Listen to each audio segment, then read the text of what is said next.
Bonjour, bienvenue sur Madras TV, la web TV de Madras Editing. Nous recevons aujourd'hui Lise Bissonnette-Janaudy. Bonjour Lise. Bonjour Didier. Lise, vous êtes une spécialiste mondiale du content strategy. Je n'irai pas aussi loin que ça, mais bon. Allez, oui, une spécialiste Voilà. de la stratégie du contenu. Oui, voilà. Est-ce que vous pouvez déjà commencer en nous expliquant ce qu'est la stratégie du contenu, déjà, en 2 mots? D'accord. Bon, c'est pas en 2 mots parce que ça dépend vraiment de à qui vous parlez. Parce qu'il y a beaucoup de définitions et il y a surtout beaucoup de courants dans la stratégie de contenu. Déjà, les mots stratégie de contenu sont apparus il y a à peu près une quinzaine d'années. Lorsqu'une femme nommée Anne Rockley aux États-Unis a écrit un livre qui s'appelait Managing Enterprise Content, donc gérer ses contenus d'entreprise.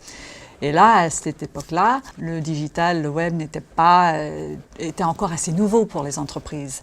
Donc, il y avait le digital, mais il y avait aussi le print qui était quand même très, très implanté. Et Anne venait plutôt de la doc technique. Et les mots d'ordre pour elle, à ce moment-là, c'était d'éviter la duplication, et de réduire les coûts de localisation. Parce que quand on doit traduire 3000 mots, c'est quand même mieux de pouvoir traduire seulement 1000 mots, hein, parce que les coûts s'accumulent très très rapidement. Donc les mots d'ordre à cette époque-là, c'était efficacité, réduction de coûts.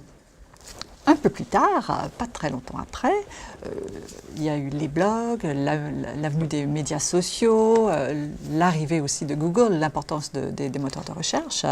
Et là, tout à coup, ce n'était pas du tout le même genre de personnes qui s'intéressaient à la stratégie de contenu, c'était plutôt les marketeurs, les communicants qui se sont rendus compte que on peut parler avec nos audiences sans intermédiaire. Donc voilà, et c'est là où tout à coup le content marketing, le brand content a puisé ses sources dans ça. Et la désintermédiation. Exactement, exactement.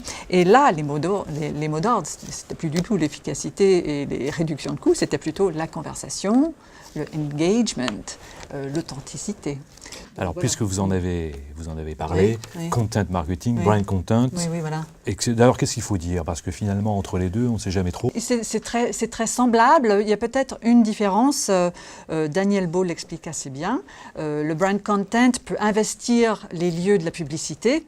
Or, le content marketing, on l'utilise surtout au lieu de la publicité. Donc voilà, je dirais que c'était un peu plus la différence. Je pense que le brand content, c'est peut-être les mots utilisés plus dans le business to consumer. Le content marketing est beaucoup plus prévalent dans le business to business. Donc voilà, pour moi, c'est ça la différence. Ça reste quand même tous les deux de la création de contenu qui n'est pas faite pour vendre des produits. Oui, à long terme, bien sûr, mais ce n'est pas l'objectif immédiat. C'est d'être utile, c'est d'être entertaining, c'est des jeux, donc c'est vraiment, c'est pour ça que ça s'appelle d'ailleurs des contenus de marque. Alors justement, le contenu de marque peut utiliser différents registres, hein, vous êtes d'accord? Vous avez parlé d'entertaining, ça peut être un registre émotionnel, un registre informationnel peut-être? Oui, oui, de service par exemple, contenu de service, offrir des services aux gens en utilisant du contenu, voilà. D'accord. Mais ça peut être effectivement de l'émotionnel, ça peut être rigolo, ça peut être du web TV, des séries, ça peut être plein de choses. Hein. Alors le contenu est roi parce que quand même il a une valeur intrinsèque qui est cette fameuse désintermédiation, j'ai réussi à le dire. Et donc finalement c'est l'entreprise qui devient un média, c'est comme ça qu'on peut le dire ou... Les gens aiment bien dire aujourd'hui que les entreprises doivent s'organiser comme des médias. Et d'ailleurs, quand on pense comment un média est organisé pour délivrer son contenu, mais il a des messages, mais il a aussi de la distribution, il a aussi des ventes, de la promotion. Donc il y a quand même beaucoup d'éléments qui viennent faire pour justement créer du contenu. S'il ne fallait que l'écrire, ce contenu, ce serait une chose. C'est déjà assez difficile de le faire, vous êtes bien placé pour le savoir. Mais ce n'est pas juste ça. Il faut la structurer, il faut penser à comment on va l'organiser, comment les workflows en entreprise, qui a le droit de dire quoi, qui peut décider de comment on va communiquer sur tel et tel sujet. D'ailleurs, c'est le 3e courant. Hein. Le 3e courant de la stratégie de contenu vient vraiment du web, parce que c'était plutôt les travailleurs web, les rédacteurs web, qui avaient la gestion de ces gros sites, qui tout à coup devait gérer ce que un bras disait et l'autre de l'entreprise. Donc là, les mots d'ordre, c'était plutôt cohérence et engagement, expérience utilisateur. Mais ça, est-ce que c'est la dernière configuration en date? Qui maintenant gère Non, le contenu dans les gère- entreprises? Il y a plein de gens. Hein. Comme il y a beaucoup de contenu, c'est très rare qu'il y ait une équipe complètement centrale qui va gérer la com technique, la com légale, la com communication, la marketing produit. Donc, je pense que les entreprises aujourd'hui sont justement en train de se demander comment au mieux s'organiser pour être un média, pour justement gérer cette masse de contenu qu'on produit de plus en plus. Et c'est là que vous, Lise, vous leur donnez des réponses avec la stratégie de contenu. On essaye, disons. Moi, je travaille beaucoup sur des problématiques multinationales. Donc, en gros, on travaille beaucoup sur qu'est-ce que les pays ont le droit de dire, qu'est-ce qu'ils ont le droit de faire, où est-ce qu'ils doivent localiser, où est-ce qu'ils doivent prendre le relais immédiatement, parce que ça n'a aucun sens de dire exactement la même chose qu'au niveau corporate, où est-ce qu'ils doivent prendre, qu'est-ce qu'ils doivent traduire. Qui a le droit de décider? Non, nous on ne va pas faire comme ça, nous on va faire comme ci. Peut-être que c'est bien, peut-être que c'est pas bien. Donc il faut quand même une certaine gouvernance autour de tous ces contenus pour que ça soit bien géré. Voilà. Vous avez parlé de stratégie. Stratégie et tactique, c'est pas la même chose, hein, on est bien d'accord. C'est pas la même chose, mais la stratégie d'une personne peut être les tactiques des autres. Je sais que dans le milieu du web, il y a beaucoup de jeunes qui veulent faire une stratégie pour exactement leur page, leur contenu. Moi, je dis bravo, parce que franchement, si tout le monde était aussi soucieux des contenus qu'on écrivait sur juste une page, on s'en porterait beaucoup mieux quand même, hein, parce qu'il y a quand même pas mal de contenus assez inutiles. Donc. Du coup, la stratégie, j'allais dire, c'est pas forcément compliqué, entre guillemets. Après, peut-être une idée reçue, c'est de se dire, une fois qu'on a le message, c'est facile. Non, mais justement, non, c'est pas facile. C'est pas du tout facile. Non. Quand on parle de stratégie de contenu, surtout pour le web, il y a des gens qui disent « oui, mais c'est que du process, ça ». Et effectivement, il y a quand même beaucoup de process et c'est vrai qu'on veut une cohérence, en quelque part. Mais bon, un super message sans process ne sort pas. Effectivement, si vous avez un mauvais message et vous avez des super process, vous sortez un contenu qui est pas terrible. Mais bon, les deux vont de pair.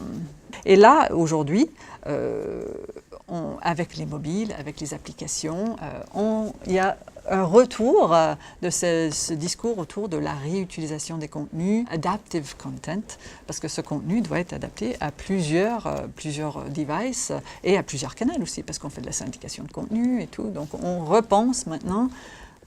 Réutilisation, réduction de coûts, etc. Et c'est là qu'il y a une nécessité de mise en cohérence, bien évidemment. Exactement.